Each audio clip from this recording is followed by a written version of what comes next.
मंच पर विराजित इस क्षेत्र के आर्य समाज के पुरोधा पितृपुरुष परम पूज्य स्वामी सर्वानंद जी महाराज, मेरे गुरु, मेरे पिता, मेरे मार्गदर्शक, और आज मैं जहां पर खड़ा हूं उसके पीछे मैं बड़े ही श्रद्धा से और बड़े सम्मान से स्मरण कर रहा हूं मेरे पूजनीय पिताजी श्री शिव नारायण जी पाटीदार। आज हमारा सौभाग्य है कि नैनोरा के इस मंच पर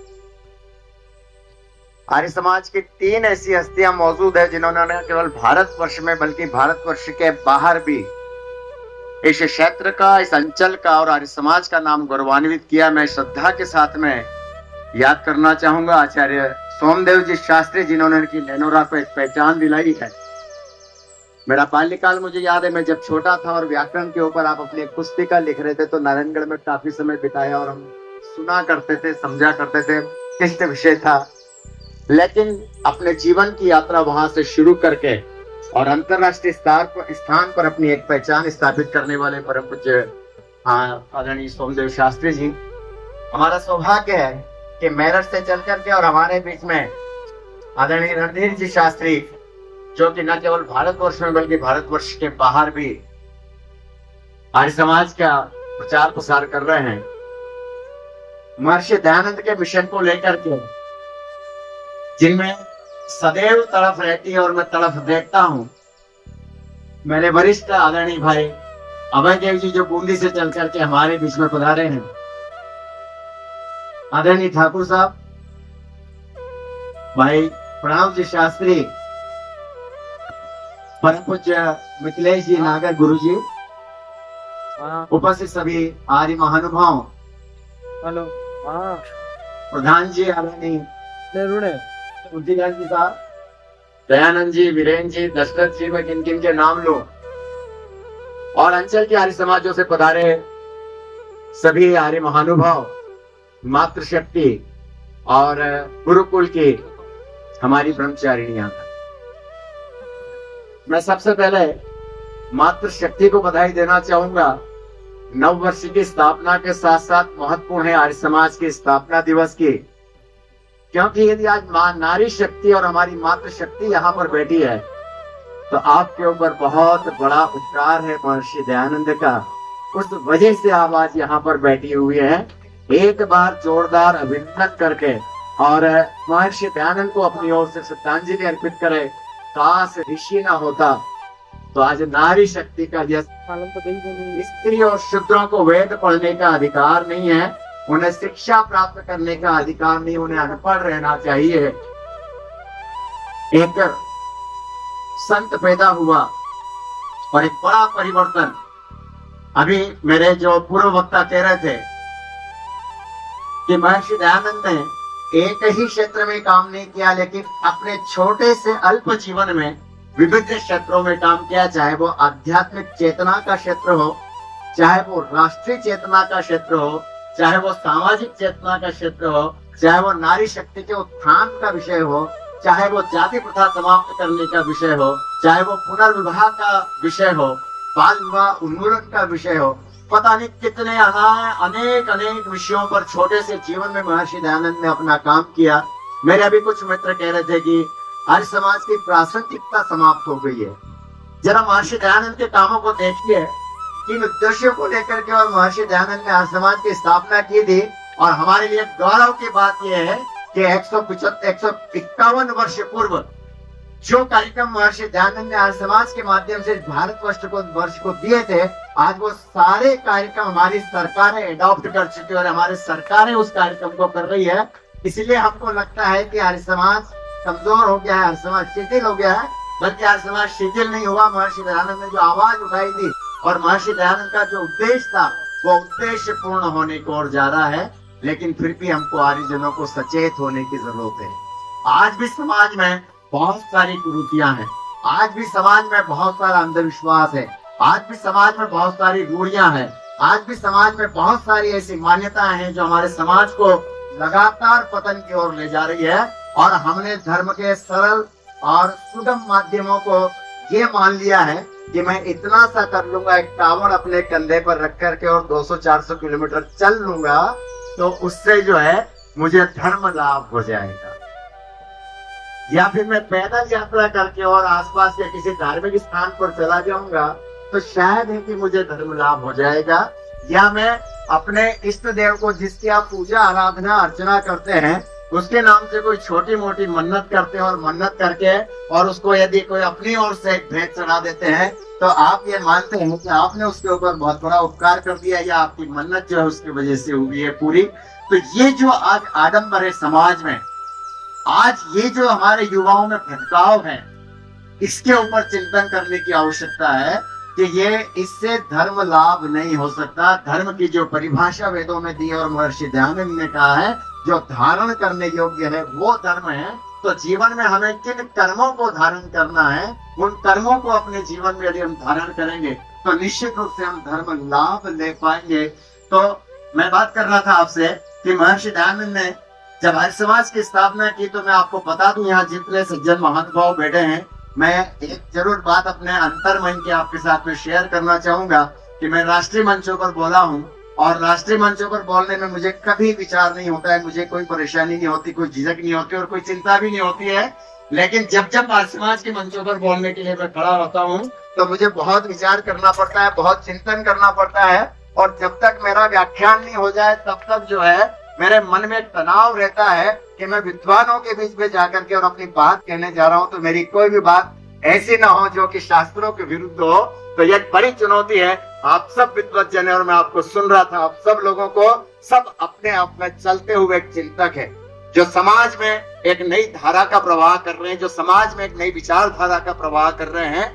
आज आवश्यकता है, जो भटकाव है उस भटकाव के लिए आर्य समाज को आगे आना पड़ेगा, और युवा पीढ़ी जो दिग्भ्रमित हो रही है उसको सही मार्ग पर लाना होगा।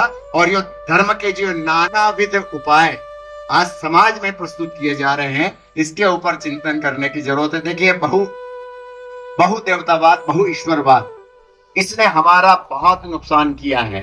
हम अलग अलग देवताओं में बढ़ गए। कोई शिव की उपासना करने लग गया, कोई विष्णु की उपासना करने लग गया, कोई महेश की उपासना करने लग गया, कोई बजरंग बली को पूजने लग गए, कोई महादेव को पूजने लग गए, और धीरे धीरे हम बढ़ गए।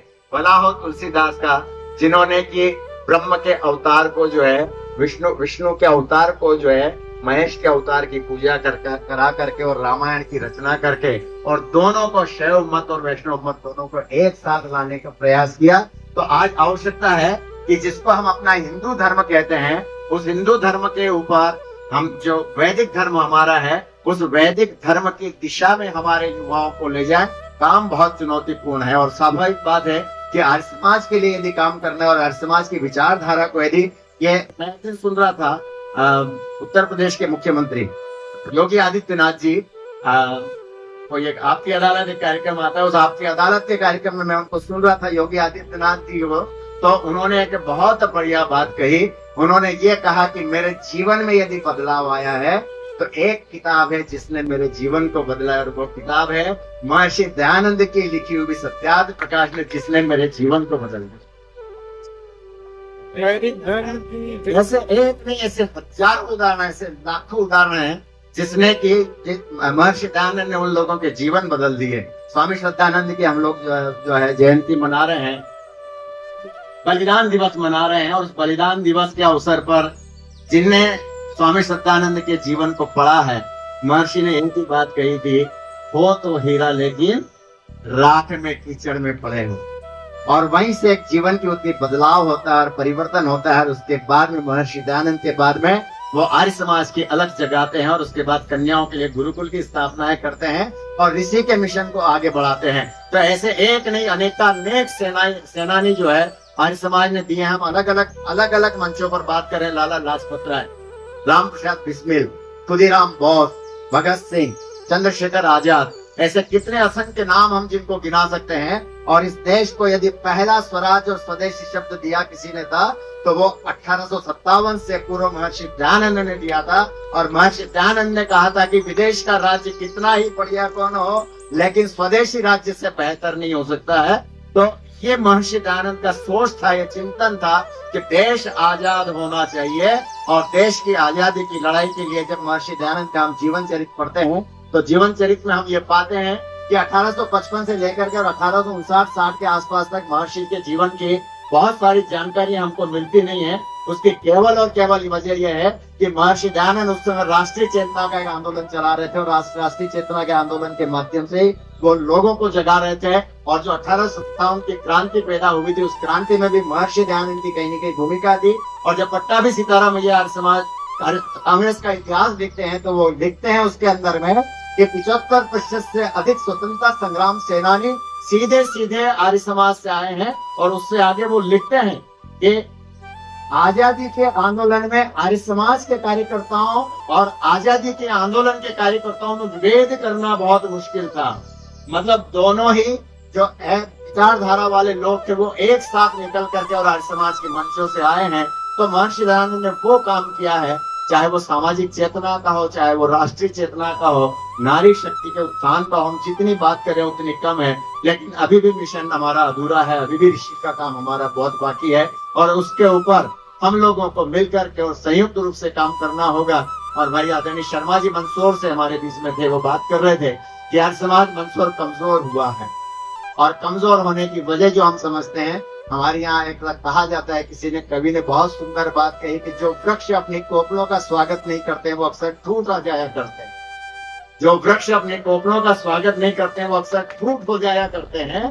जो नवयुवक है, जो नवांकुर है और नए आर्यवीर है, उनको आर्य समाज के साथ में आप जोड़िए, आर्यविदल की शाखाएं प्रारंभ करिए और आर्यविदल की शाखाओं के माध्यम से उन्हें बौद्धिक चिंतन दीजिए। और बौद्धिक चिंतन देकर के और उन्हें आर्य समाज से जोड़ करके, और देखिए ये जितने आपके बड़े बड़े जो आज मैं देखता हूँ कि इतनी समाज है और इतनी अपार संपत्तियां उनके पास में है, ये भवन आपके ऐसे ही पड़े रह जाएंगे। और धीरे धीरे ये भी देखने में आ रहा है कि अन्य संस्थाएं जो है वो तथाकथित हिंदूवादी संस्थाएं जो है वो उनके ऊपर अतिक्रमण करती जा रही है, अपना आधिपत्य स्थापित करती जा रही है। और एक दिन जो हमारे पुरखों ने इस आर्य समाज की विचारधारा और इन मंदिरों को खड़ा किया था, एक वैचारिक केंद्र को खड़ा किया था, आने वाले समय में मान करके चलना कि यह सारे स्थान हाईजेक हो जाने वाले हैं और महर्षि दयानंद की जो विचारधारा है वो धीरे धीरे विलुप्त हो जाएगी। और उसके बाद में वहां पर दयानंद की जगह कहीं न कहीं विवेकानंद की या अन्य किसी और की तस्वीर आपको दिखाई देगी। और हो सकता है कि आने वाले समय में ऐसे भी लोग बैठ जाएं जो बाबा बालेश्वर दयाल सरी के लोग भी आ जाए और उनकी भी तस्वीर वहां पर लग जाए। इसलिए सचेत होने की जरूरत है। जो आर्य समाज है, मैं कहता हूं कि जो आर्य समाज आर्थिक रूप से सक्षम है, जिनके पास आय के साधन है, हम जाएंगे यहाँ से तो खाली हाथ जाएंगे, निश्चित रूप से खाली हाथ आए, खाली हाथ जाएंगे। आप संपत्ति जोड़ के कर क्या रहे हैं? आप यदि बता दें कि मेरे पास, हमारी आर्य समाज के पास में इतनी एफडीज है और इतना पैसा है, तो उस पैसे का करेंगे क्या? आप अकेले महामंत्री बन जाओ, आप अकेले मंत्री बन जाओ, आप अकेले प्रधान बन जाओ और उसके बाद में कहीं न कहीं किसी मंच पर जाकर के माला पहन लो कि आर्य समाज के प्रधान जी है। और यदि पूछा जाए कि आर्य समाज के प्रधान जी के पीछे कितने लोग खड़े हैं, तो बोले हैं 2-4 लोग जिनकी गर्दन हिलने लग गई, जिनकी नाड़ हिल रही, बाकी तो और कोई नहीं है। आपकी परख, आपकी पूछ समाज में आपका वजन तब होगा जब आपके पीछे युवाओं का बड़े चरित्रवान और बड़े बुद्धिमान युवाओं के जब आपके पीछे फौज होगी। तो इस पैसे का उपयोग करें, युवाओं के लिए चिंतन शिविर लगाएं, युवाओं के लिए व्यायाम शिविर लगाएं, आर्यविदल अखाड़ों की स्थापना करें। और आप वो नहीं कर पाते हैं तो कम से कम उद्देश्य लेकर के आए, व्यायाम प्रशिक्षण लेकर के आए। और जिन क्षेत्रों में हमारी व्यायामशालाएं चल रही है वहां पर समर में कैंप करें और इस मिशन को और आगे बढ़ाएं। मेरे मन में विचार बहुत सारे हैं, मुझे आपसे बहुत बात करनी है, लेकिन समय की अपनी मर्यादा है। आप सबने अवसर दिया, आप सबने सुना। नव वर्ष के लिए मैं आपको सबकी अपनी ओर से मंगल कामनाएं प्रेषित करता हूँ। ओम शांति। बहुत बहुत धन्यवाद।